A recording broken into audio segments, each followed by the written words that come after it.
संजय राऊत राज ठाकरेंच्या भेटीसाठी शिवतीर्थवर दाखल. अनिल परबही राऊतांसोबत उपस्थित. युतीच्या घोषणेच्या तारखेवर शिक्कामोर्तब होण्याची शक्यता.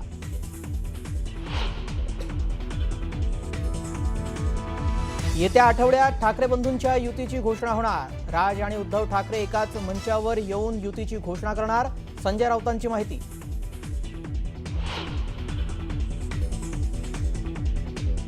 सूर्य आणि चंद्र तुमच्या भाजपचे नौकर नाहीत. मुंबई तोडण्यासंदर्भातील मुद्द्यावरून राऊतांचा फडणवीसांवर निशाणा. तर या घोषणा फडणवीसांनी देऊ नये म्हणत केला हल्लाबोल.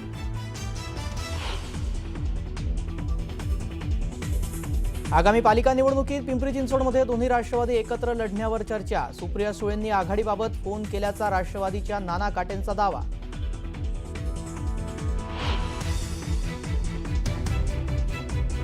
मुंबईकर जागा हो, एका परिवाराच्या नादी लागू नको. जे हिंदुत्वाचे नाही झाले ते मराठी माणसाचे काय होणार.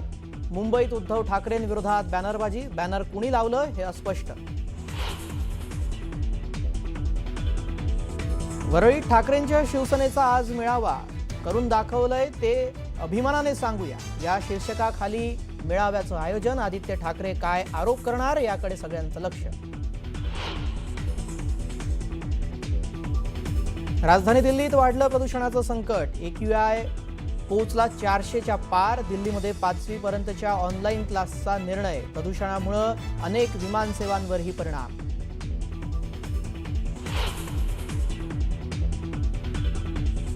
काश्मीरच्या उधमपूरमध्ये सुरक्षा दल आणि दहशतवाद्यांमध्ये चकमक. जैश ए मोहम्मदच्या 3 अतिरेक्यांना घेरलं.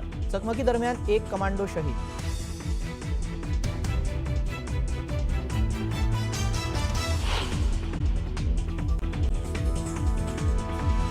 संजय राऊत राज ठाकरेंच्या भेटीकरता शिवतीर्थावर दाखल. अनिल परबही राऊतांसोबत उपस्थित. युतीच्या घोषणेच्या तारखेवर शिक्कामोर्तब होण्याची शक्यता.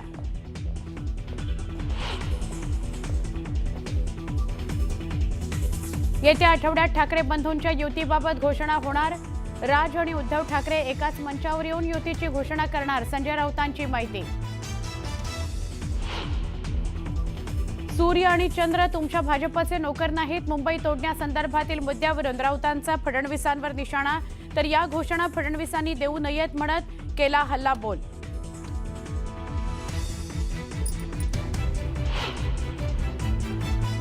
आगामी पालिका निवडणुकीत पिंपरी चिंचवडमध्ये दोन्ही राष्ट्रवादी काँग्रेस एकत्र लढण्यावर चर्चा. सुप्रिया सुळेंनी आघाडीबाबत फोन केल्याचा राष्ट्रवादी काँग्रेसच्या नाना काटेंचा दावा. मुंबईकर जागा हो, एका परिवाराच्या नादी लागू नको. जे हिंदुत्वाचे नाही झाले ते मराठी माणसाचे काय होणार. मुंबईत उद्धव ठाकरेंविरोधात बॅनरबाजी. बॅनर कुणी लावलं हे अस्पष्ट.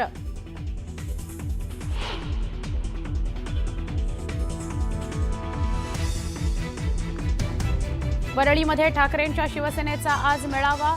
करून दाखवलंय ते अभिमानानं सांगूया या शीर्षकाखाली मेळाव्याचं आयोजन. आदित्य ठाकरे काय आरोप करणार याकडे सगळ्यांचं लक्ष.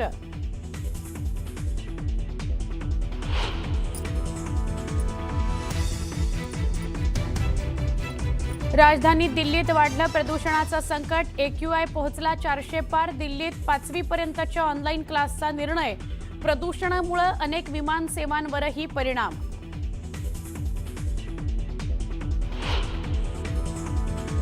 काश्मीरच्या उधमपूरमध्ये सुरक्षा दल आणि दहशतवाद्यांमध्ये चकमक. जैश ए मोहम्मदच्या 3 अतिरेक्यांना घेरलं. चकमकी दरम्यान 1 कमांडो शहीद.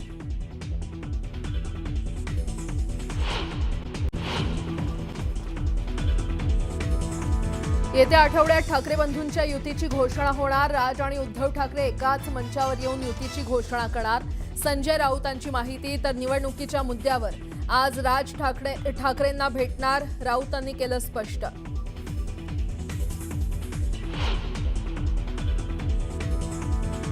काँग्रेस या क्षणी सोबत आहे असं दिसत नाही. तर काँग्रेसनं आमच्यासोबत यायला हवं. संजय राऊतांचं विधान. तर बिहारच्या निवडणुकीत काँग्रेसचा आत्मविश्वास वाढलाय. राऊतांचा जोरदार टोला.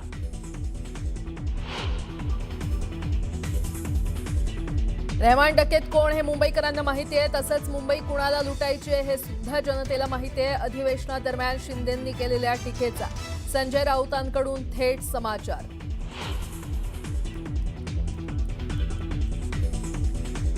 आगामी पालिका निवडणुकीत पिंपरी चिंचवडमध्ये दोन्ही राष्ट्रवादी एकत्र लढण्यावर चर्चा. सुप्रिया सुळेंनी आघाडीबाबत फोन केल्याचा राष्ट्रवादीच्या नाना काटेंचा दावा.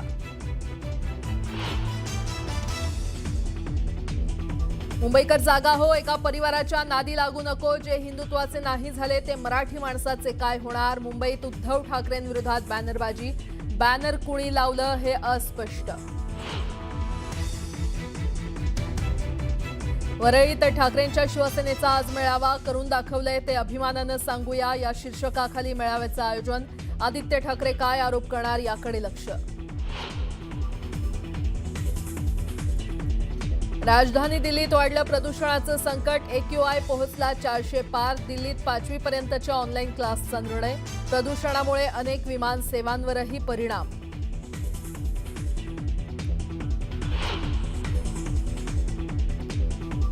काश्मीरच्या उधमपूरमध्ये सुरक्षा दल आणि दहशतवाद्यांमध्ये चकमक. जैश ए मोहम्मदच्या 3 अतिरेक्यांना घेरलं.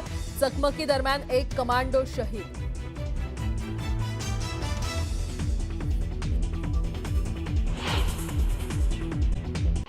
महापालिका निवडणुकीसाठी उपमुख्यमंत्री अजित पवार हे ॲक्शन मोडवर आलेले आहेत. आचारसंहिता जाहीर झाल्यानंतर आज दिवसभर ते कार्यकर्त्यांसोबत बैठका घेणार आहेत. त्याचबरोबर ते पुणे आणि पिंपरी चिंचवडमधील स्थानिक कार्यकर्त्यांसोबत चर्चा करून त्यांना सूचना देणार आहेत. सोलापूर महानगरपालिकेसाठी भाजपकडून इच्छुक उमेदवारांच्या 3 दिवस मुलाखती घेण्यात येणार आहेत. भाजपकडे इच्छुकांची भाऊगर्दी पाहायला मिळत असून 1200हून अधिक इच्छुक उमेदवारांनी अर्ज दाखल केलाय. सोलापूर महानगरपालिकेमध्ये महाविकास आघाडीतील माकपकडून महापौर पदासाठी नवीन फॉर्म्युला देण्यात आलाय. सोलापूर महानगरपालिकेच्या महापौर पदासाठी 5 वर्षात 5 महापौर देण्याची मागणी माकपनं केली. छत्रपती संभाजीनगर महानगरपालिकेच्या निवडणुकीचा बिगुल वाजलेला आहे आणि या निवडणुकीत 115 नगरसेवक निवडून महापालिकेत जाणार आहेत. यंदाचं राजकारण पाहता उमेदवारांची संख्या मोठ्या प्रमाणात वाढण्याची शक्यता आहे. गेल्या 10 वर्षात 4 लाख मतदार वाढलेत आणि त्यामुळे कोण भारी ठरणार आणि कोण घरी बसणार हे पाहणं महत्त्वाचं ठरणार आहे. छत्रपती संभाजीनगर पालिकेच्या निवडणुकांचं बिगुल वाजल्यानंतर आता शहरात सर्वच राजकीय पक्षांकडून युती, आघाडी आणि स्वतंत्र लढण्याच्या हालचाली सुरू झाल्यात. अशातच महापालिका निवडणुकीसाठी छत्रपती संभाजीनगर इथे देखील शिंदेसेना आणि भाजप यांच्यामध्ये युती व्हावी या दृष्टीनं पालकमंत्री संजय शिरसाट यांनी भाजप नेत्यांसमोर प्रस्ताव सादर केल्याची माहिती आहे. तब्बल 10 वर्षांनी वसई विरार महापालिकेची निवडणूक होणार आहे. 29 प्रभागात 115 नगरसेवक निवडले जाणार आहेत. त्यासाठी पालिकेनं जय्यत तयारी सुरू केली आहे. मतदानासाठी 1400 मतदान केंद्र तयार करण्यात आले असून त्यासाठी तब्बल 6500 कर्मचारी तैनात करण्यात येणार आहेत. धुळ्यात राष्ट्रवादी शरद पवार पक्षाला मोठा धक्का बसलाय. राष्ट्रवादी शरद पवार पक्षाच्या माजी महापौर यांनी पक्षाला सोडचिठ्ठी देत भाजपमध्ये प्रवेश केलाय. जळगाव महानगरपालिका निवडणुकीसाठी अंतिम मतदार यादी काल जाहीर करण्यात आली. 27 डिसेंबर रोजी मतदान केंद्रनिहाय अंतिम मतदार यादी प्रसिद्ध होईल. अंतिम यादी जाहीर झाली असली तरी दुबार मतदार शोध मोहीम सुरूच राहणार असल्याचं आयोगानं स्पष्ट केलं. सांगोल्यातील माजी आमदार दीपक साळुंखे पाटील आज मोठा राजकीय निर्णय घेण्याची शक्यता आहे. दीपक साळुंखे पाटील यांनी आज कार्यकर्त्यांची बैठक बोलावली आहे. पालिका निवडणूक आणि येणाऱ्या जिल्हा परिषद पंचायत निवडणुकीच्या पार्श्वभूमीवर संघटनात्मक बदल करण्याच्या दृष्टीनं दीपक साळुंखे मोठा निर्णय घेणार आहेत. खासदार ओमराजे निंबाळकर यांच्या एका पत्रानं संपूर्ण धाराशिव शहरात खळबळ उडवली आहे. भाजप उमेदवारांची थेट तुलना हसीना पारकर यांच्याशी केली असल्यानं भारतीय जनता पार्टी ओमराजेंच्या पत्रावर संतप्त झाले. ओमराजेंनी महिलेची माफी मागावी अन्यथा मानहानीचा दावा दाखल करणार असल्याचा इशारा भारतीय जनता पार्टीकडून देण्यात आला. अमरनाथमध्ये नगरपरिषदेसाठी 20 डिसेंबर रोजी मतदान होणार आहे. या पार्श्वभूमीवर पोलिसांची नाकेबंदी आणखी कडेकोट झाली आहे. अमरनाथ शहरात येण्यासाठी जे प्रवेशद्वार, मुख्य रस्ते आहेत त्या ठिकाणी पोलीस नाकाबंदीच्या माध्यमातून शहरात प्रवेश करणाऱ्या प्रत्येक वाहनांची तपासणी करूनच त्यांना प्रवेश देत आहेत. धाराशिव पोलिसांनी नोटीस बजावून देखील भूम तालुक्यातील आरसोली पुरण शिवारात रविवारी दुपारी रेड्यांच्या झुंजीचं आयोजन केलं होतं. अलम प्रभू यात्रेनिमित्त रेड्यांच्या झुंजी लावण्यात आल्या. यावेळी 2 गटांमध्ये हाणामारीसह दगडफेक देखील झाली. या प्रकरणी नगराध्यक्ष विजयसिंह थोरात यांच्यासह 13 जणांच्या विरोधात भूम पोलीस ठाण्यात गुन्हा नोंदवण्यात आलाय. हिंदी टीव्ही क्षेत्रातील अभिनेता अनुज सचदेवाला मारहाण करण्यात आली. राहत्या इमारतीमध्ये पार्किंगच्या वादातून मारहाण करण्यात आली. बंगूर नगर पोलीस स्टेशनमध्ये गुन्हा दाखल करण्यात आलाय. पुणे सोलापूर महामार्गावर डबल सीट येणाऱ्या दुचाकी स्वाराचा तोल जाऊन पडल्यानं त्याचा दुर्दैवी मृत्यू झाला. सोलापूर जवळील बाळी इथल्या टाटा सर्व्हिस सेंटर समोर हा अपघात झाला. धुळ्याच्या शिरपूर तालुक्यातील मोहिदा शिवारात शेतात काम करणाऱ्या एका शेतकऱ्यावर तरसनं हल्ला केला। या हल्ल्यामध्ये शेतकरी गंभीर जखमी झालाय, तर शिरपूर तालुक्यातीलच पळासने शिवारात बकऱ्या चरणाऱ्या एका मेंढपाळावरती तरसनं हल्ला करून त्याला जखमी केलं। उत्तर सोलापूर तहसील कार्यालयातील नायब तहसीलदारांना 40,000 रुपयांची लाच रंगेहात पकडण्यात आली आहे। नायब तहसीलदार प्रलंबित पगार काढून देण्यासाठी लाच मागत असल्याची तक्रार देण्यात आली होती। मावळ तालुक्यामध्ये तापमानात लक्षणीय घट झाली आहे। थंडीपासून बचाव करण्यासाठी नागरिक शेकोटीचा आधार घेत आहेत।